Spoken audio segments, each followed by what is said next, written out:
I think at the Child Neurology Society meeting at Charlotte here, the overall message is just trying to get all the updates and recent developments in the field of spinal muscular atrophy, especially the fact that we now have 2 approved treatments. And I think this is a good venue for child neurologists to know what these treatments are. But I think it's also a good place to advocate for the whole newborn screening part of spinal muscular atrophy. And child neurologists can get a perspective on why that is important as we go forward with these clinical trials and treatment options.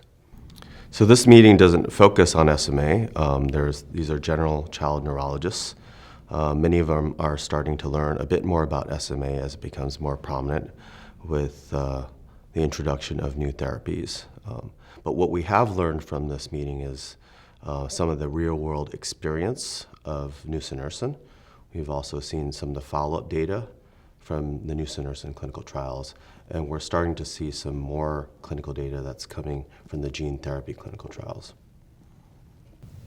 So it's an interesting time for me as a pediatric neuromuscular specialist now with this era of spinal muscular atrophy treatments. We have 2 FDA-approved treatments available for spinal muscular atrophy, which is a devastating disease which we had no treatment for until a couple of years ago.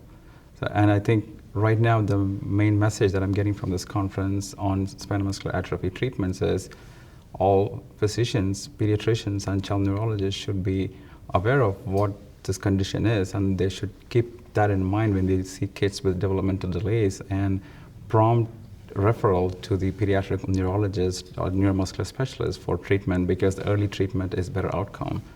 So I think awareness and education among us, among the pediatricians, among the pediatric neurologists is the key thing.